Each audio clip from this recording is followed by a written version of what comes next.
Amiguinhos e amiguinhas, bom dia, boa tarde, boa noite para vocês que nos acompanham e hoje é dia de falar dos FIIs de papel.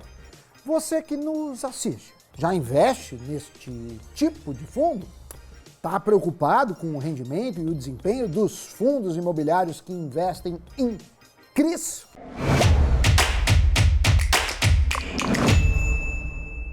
Salve, salve a todos vocês que nos acompanham aqui diariamente e, de fato, os fundos imobiliários de papel que são focados no investimento em títulos de renda fixa ou então atrelados à taxa CDI têm tido um ótimo desempenho nos últimos anos. Logo vem sendo um dos preferidos dos investidores de FIIs, uma vez que a modalidade passou bem pela crise da pandemia, além de ter surfado bem contra a inflação alta. Uma performance que não foi comum em outros tipos de fundos imobiliários, hein? Só que a preferência pelos FIIs de papel parece que está mudando. E sabe por quê? É porque tivemos uma deflação em julho, o que abre a possibilidade de um corte nos dividendos parrudos das carteiras que investem em CRIs.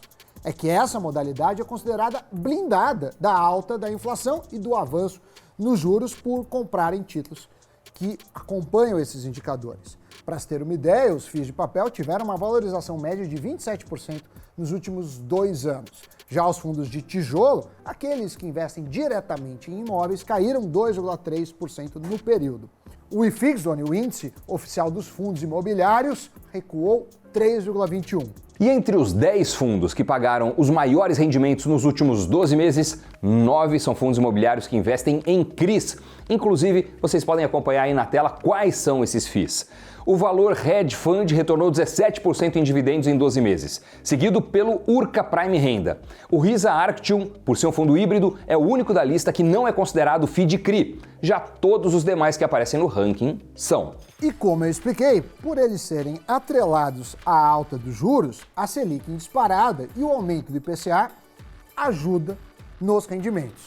Só que o tempo virou e o que vimos foi uma deflação, ou melhor, um recuo dos preços de 0,68%, segundo o IPCA reportado em julho.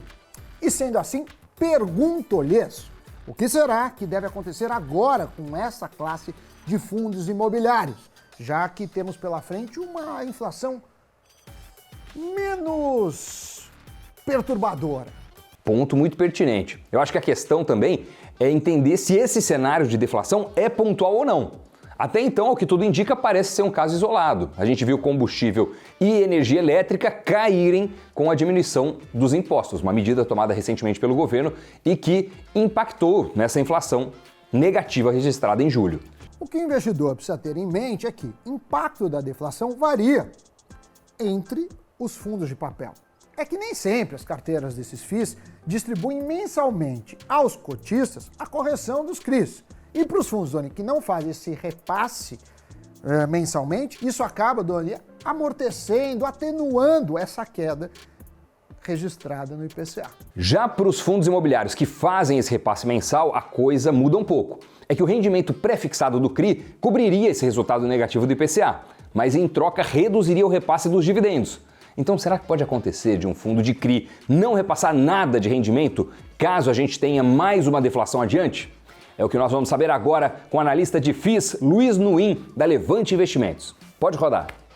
Na verdade, eu acho que o primeiro grande recado é não vamos sair trocando de fundo, vamos mudar a carteira como um todo, vamos criar um pânico generalizado. Eu acho que é uma situação talvez um pouco atípica, né? Acho que a inflação veio para baixo muito por conta de preços administrados e por conta de incentivos, tributários, incentivos fiscais, mas eu acho que há um certo atraso, entre a apuração efetiva e a distribuição do dividendo. Então, em geral, isso leva entre 2 e 3 meses para ser efetivamente apurado.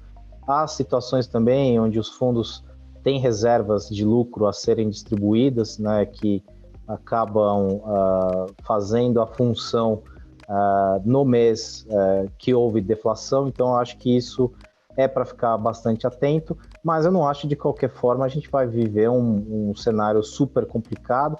A gente eu acho que vai ser bom em alguns aspectos por conta de alguns fundos que o investidor gosta bastante por pagarem dividend yields bastante altos. Alguns desses fundos, eles, digamos que vivem meio que no limite da distribuição. E aí, esses caras especificamente, eles não têm essas reservas de capital disponíveis para fazer distribuição via dividendos, né? Então, a gente já viu aí um caso de um fundo bastante famoso, né, de dividend yield bastante alto, que informou que não vai fazer o pagamento de dividendos, se não me engano, para esse mês de agosto, o mês corrente. Então, obviamente a gente tem que ficar, tem que tomar bastante atenção, a gente tem que entender exatamente qual é a posição financeira do fundo para ver se efetivamente ele tem aquela reserva de capital que vai ficar disponível para meses de deflação, mas não muda efetivamente para mim a tese de investimentos dentro dos fundos do tipo papel. Eu acho que eles continuam sendo excelentes opções para o momento de preservação de renda, né, com a inflação, digamos, artificialmente controlada, né, a expectativa para o final do ano é de 7 alguma coisa, mas eu acho que 2023 ainda tem algumas surpresinhas vindo pelo caminho, né, tanto que toda a curva de projeção ela vem ascendente e não descendente para 23, enquanto a curva de crescimento vem descendente, né? Então, enquanto a gente está vendo as curvas opostas em 22, né, de juros para cima, crescimento para cima e inflação para baixo, 23 isso se inverte, a gente está vendo inflação para cima e crescimento para baixo, o que me parece continuar sendo um cenário razoavelmente interessante para manter posição em fundos relacionados a ativos recebíveis imobiliários, como preservação de renda. Eu acho que eles continuam com essa tese mais defensiva e para 2023 me parece que vai ser um ano bom para eles também. Até, Luiz, se a gente for olhar um pouco pelo retrovisor, né, como que é o nosso histórico inflacionário, eu queria até que você trouxesse, assim, para a gente se tivermos casos semelhantes. Porque, por exemplo, se eu não me engano, em 2020, pelo que eu estava puxando, um fundo da Kinea passou por isso. Ele teve que reduzir os dividendos dele, só que aí depois ele acabou se recuperando e voltou isso. E ficou tudo ok, né? Então, eu queria que você falasse um pouquinho até sobre esse nosso histórico inflacionário. Eu acho que foi perfeita a sua colocação. Se eu não me engano, teve um fundo da Kinea mesmo que reduziu momentaneamente. Ele acaba usando essas reservas de lucro para não efetivamente zerar o dividendo naquele mês, mas ele diminui a distribuição. Mas isso é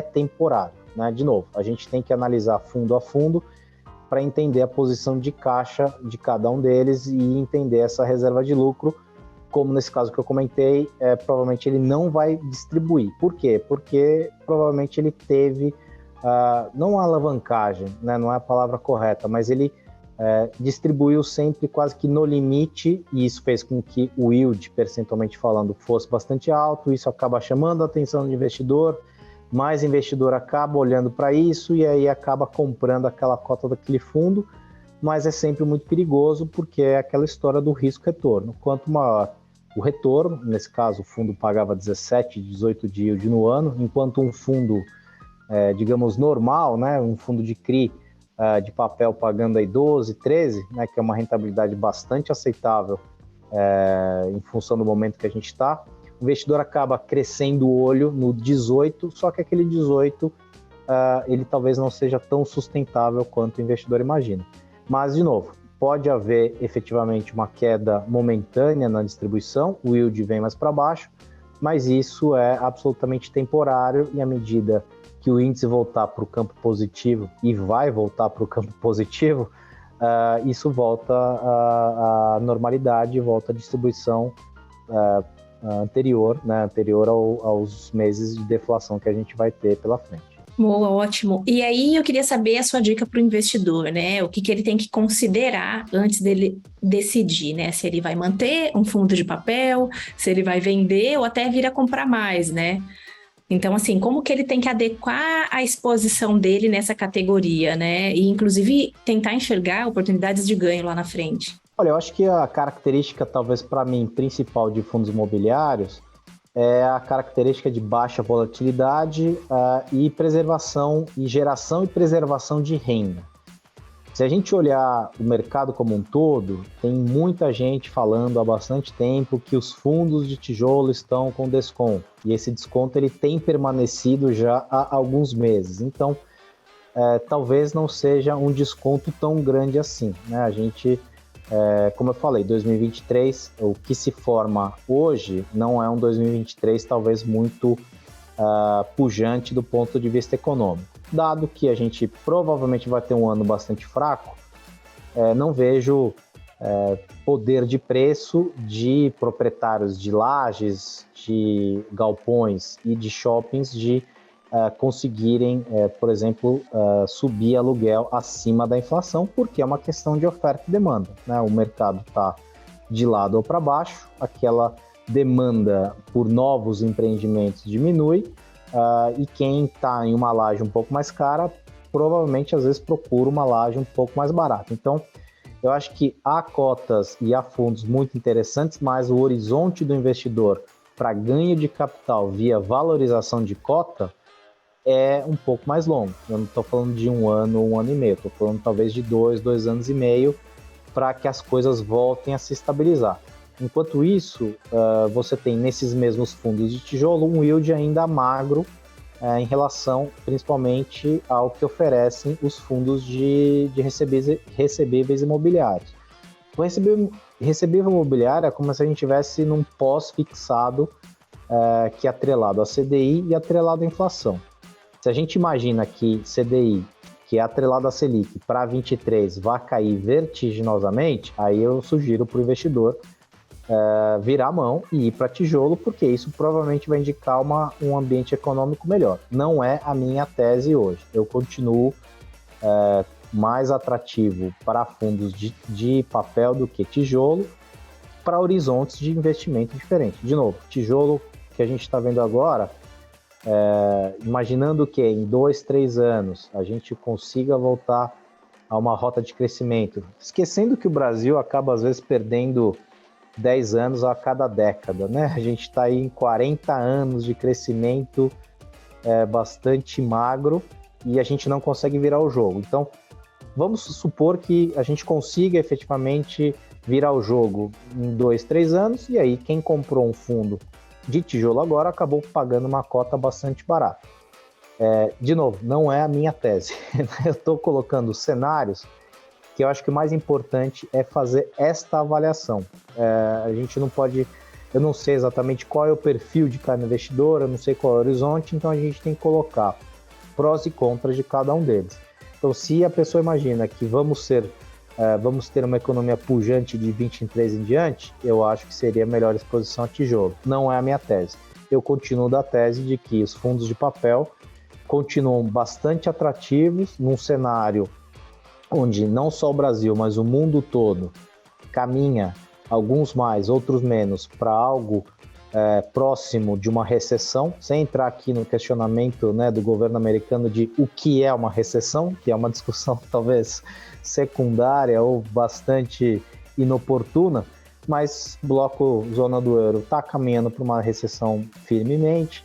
Estados Unidos já apresentou recessão técnica nos 2 primeiros trimestres de 22 e, infelizmente, o Brasil não é uma ilha de prosperidade no mar de calamidade. A gente está imerso nesse ambiente bastante complicado e é difícil a gente imaginar que, dado que todo mundo está desacelerando e talvez vejamos daqui para frente um crescimento mais fraco com inflação mais alta mundo afora, a gente não está ileso desse cenário. Então, de novo, essa minha construção de tese embute todas essas variáveis que a gente está comprovando ao longo do tempo. Por enquanto, as nossas teses se comprovaram nesse ano de 22 com uma performance melhor dos fundos de papel em relação aos fundos de tijolo. Valeu, Luiz, pela participação aqui no Cafeína. Bem, quem investe em fundo imobiliário deve ou deveria investir com a estratégia de longo prazo, ainda mais se estiver querendo colher a valorização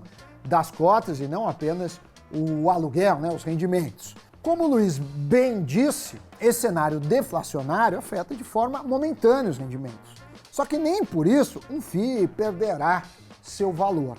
Tem que ver o perfil do investidor, os objetivos, mas, bem da verdade, os fundos de papel continuam atrativos, ainda mais em um cenário complexo em todo o mundo. A gente sabe que não é um caso isolado no Brasil. Então, com um menor crescimento nas economias e uma inflação mais alta, os fundos de papel acabam tendo uma performance melhor. E, de fato, esse é o cenário que deve se manter por um período daqui para frente, né, se a gente for realista. Então, não abandone o barco, diversifique sua carteira e conta pra gente aí se você já investe em fundos de papel e como andam os rendimentos desses seus FIIs. Vamos deixar aqui na descrição do vídeo a matéria completa com 3 fundos de papel que estão sendo recomendados pela Levante. Talvez, Doni, alguém que esteja nos assistindo pode estar interessado em começar a investir na modalidade. E aí vale a pena dar uma conferida no vídeo. E agora só me resta uma coisa a fazer. Giro de notícias. O Brasil foi o principal destino de investimentos da China em 2021. O levantamento do CEBC aponta que empresas chinesas investiram 5,9 bilhões de dólares no país no ano passado. Foram 28 projetos, sendo os maiores no setor de petróleo. O valor total subiu mais de 200% em relação ao ano anterior. O fluxo de capital estrangeiro na Bolsa Brasileira melhorou em agosto. As compras realizadas por gringos no mercado secundário de ações superaram as vendas de 17,95 bilhões de reais. A Rússia interrompeu o fornecimento de gás pela principal rota de abastecimento da Europa, intensificando uma batalha econômica entre Moscou e Bruxelas. Agora, aumentou as perspectivas de recessão e racionamento de energia em alguns dos países mais ricos da região. Os governos europeus temem que Moscou possa estender a interrupção em retaliação às sanções ocidentais. Muito bem, agora sim, notícias giradas. Muito obrigado pela companhia, pela parceria. Obrigado a você que deixou o seu like. Isso é super importante para nós. E também a você que se inscreveu no nosso canal, o Invest News. Muito obrigado, hein, pessoal? Valeu, Sammy Boy. Por hoje é só. Muito bem, valeu, Doni. A vocês, muito obrigado e até a próxima. Tchau, tchau.